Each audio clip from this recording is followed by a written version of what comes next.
Halo, perkenalkan nama saya adalah RR Francisca Krisdianutami Mawaski. Saya memiliki nomor induk mahasiswa 04801797. Dalam tugas 3 mata kuliah perencanaan program komunikasi, saya mengambil tema terkait dengan pencegahan aksi perundungan di kalangan anak dan juga remaja.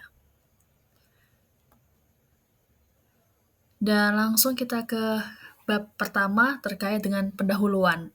Pendahuluan dalam hal ini adalah terkait dengan aksi perundungan di kalangan anak dan remaja yang belakangan mulai mengkhawatirkan, bahkan merujuk ke tindakan kriminal dan harus melibatkan pihak berwajib, yaitu kepolisian. Terkait dengan hal ini tentu membuat para orang tua dan juga masyarakat khawatir terkait dengan kondisi anak-anak mereka.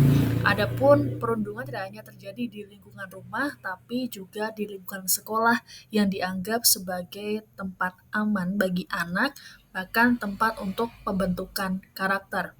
Untuk itu, harus dilakukan pencegahan untuk mendalami faktor penyebab perundungan. Lalu di bab 2 adalah analisis situasi. Perundungan di kalangan anak dan juga remaja yang terjadi di lingkungan masyarakat, sekolah, bahkan di ruang digital ini bentuknya bermacam-macam. Ada perundungan secara verbal, lalu secara fisik, kemudian secara teror digital. Bentuknya juga macam-macam seperti ujaran kebencian, lalu teror menggunakan foto palsu, dan lain sebagainya. Tentu ada sejumlah penyebab ataupun faktor penyebab terkait aksi perundungan yang dilakukan oleh anak dan juga remaja. Di antaranya adalah seperti ingin mendapat pengakuan sosial, kemudian kurangnya pengawasan dari orang dewasa, dalam hal ini adalah orang tua dan juga guru. Kemudian adalah paparan konten kekerasan di media sosial. Sebagaimana diketahui bersama bahwa saat ini media sosial berkembang begitu cepat, semua orang termasuk anak-anak ataupun remaja mudah mengakses media sosial bahkan tanpa pengawasan dari orang tua.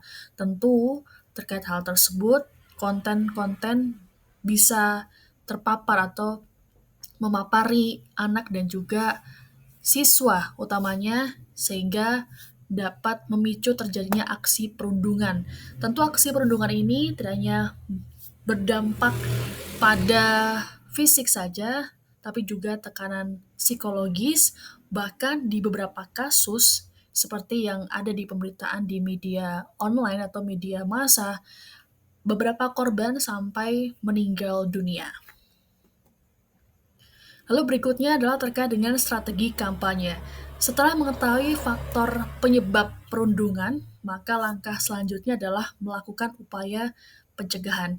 Upaya ini adalah untuk meningkatkan kesadaran mengenai bahaya perundungan, kemudian mengedukasi kepada orang tua dan juga guru mengenai tanda-tanda anak mengalami atau melakukan perundungan itu sendiri. Kemudian mendorong sikap peduli utamanya terhadap siswa ataupun teman-teman dari korban ataupun pelaku perundungan sehingga mereka bisa menghentikan perundungan tidak hanya melihat saja.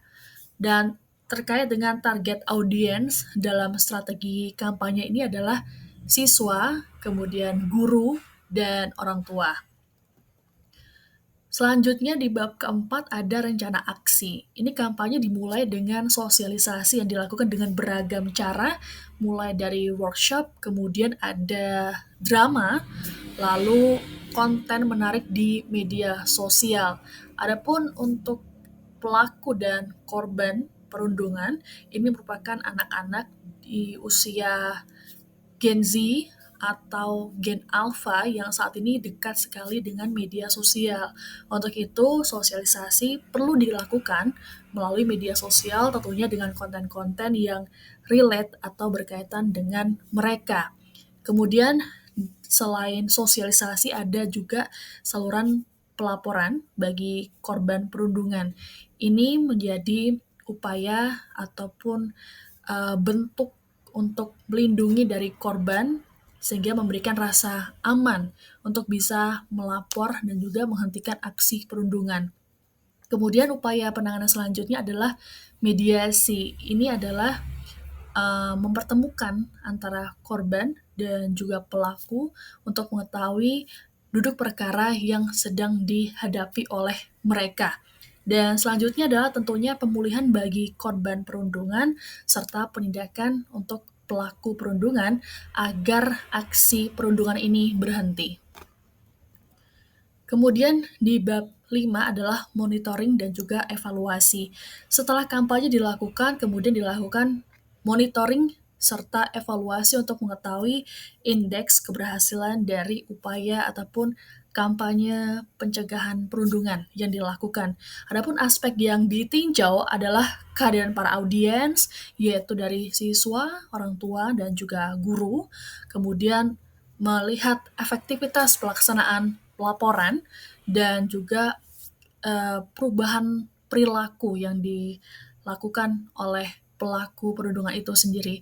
Adapun indikator keberhasilan program ini adalah menurunnya tingkat kekerasan di kalangan siswa dan tentunya menurunnya perundungan itu sendiri.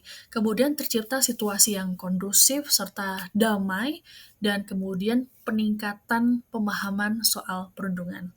Demikian presentasi saya terkait dengan mata kuliah perencanaan program komunikasi.